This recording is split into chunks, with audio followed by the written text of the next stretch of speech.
हिंद पुराण कथा के अंतर्गत आज श्रवण करेंगे वृक्ष विज्ञान के विषय में। घर के आसपास कौन वृक्ष होने चाहिए, कौन नहीं होने चाहिए। अपने घर के आसपास कौन वृक्ष उत्तम है, अर्थात नारियल का वृक्ष यदि आप लगाते हैं घर में तो स्त्री की प्राप्ति होगी, आप दरिद्रता घर में नहीं आएगी। बेल का पौधा यदि लगा रखा है, इससे लक्ष्मी की प्राप्ति होती है।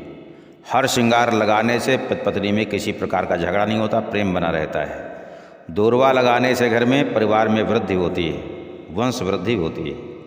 काला धतूरा लगाने से शत्रु की कुदृष्टि का प्रभाव नहीं होता।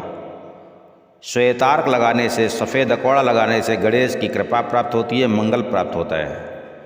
शमी वृक्ष लगाने से शुभ स्वप्न की प्राप्ति होती है, अमंगल का नाश होता है। अगर कोई दुःस्वप्न आपने देख लिया है वो शुभ स्वप्न में परिवर्तित हो जाता है शमी वृक्ष लगाने से।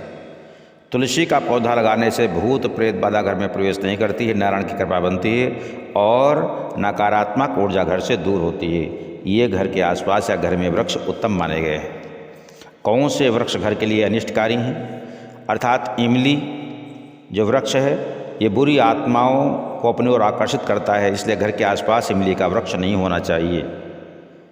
बबूल, अगर घर के आसपास बबूल है तो उस घर के में रहने वाली नारियां हमेशा बीमार रहेंगी, परेशान रहेंगी। मेहंदी का पौधा, मेहंदी का भी पौधा बुरी आत्माओं को अपनी ओर आकर्षित करता है, वहाँ बुरी आत्माएं निवास करने लगती हैं और आसपास घर में रहने लोग उनके प्रभाव में आकर के बीमार परेशान रहते हैं, इसलिए कभी भी मेहंदी का भी पौधा घर में नहीं लगाना चाहिए।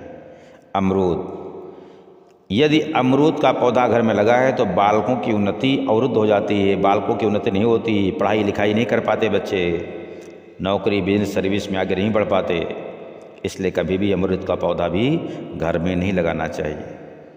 बेर का पौधा या नागफनी का पौधा ये दरिद्रता को प्रदान करने वाला है, कभी बेर भी घर में नहीं होना चाहिए और नागफनी का भी पौधा घर में नहीं लगाना चाहिए, दरिद्रता घर में आती है। कपास का पौधा, रुई का पौधा, अर्थात जो रुई प्रदान करने वाला पौधा कपास कहते हैं इसको, ये बुरी आत्माओं को अपनी ओर आकर्षित करता है, इसलिए घर में या घर के आसपास कपास का वृक्ष कभी भी न लगाएं। ये मंगलकारी दिव्य ज्ञान हिंद पुराण कथा के अंतर्गत आपको प्राप्त हो रहा है। वंदे मातरम, वंदे हिंद मातरम।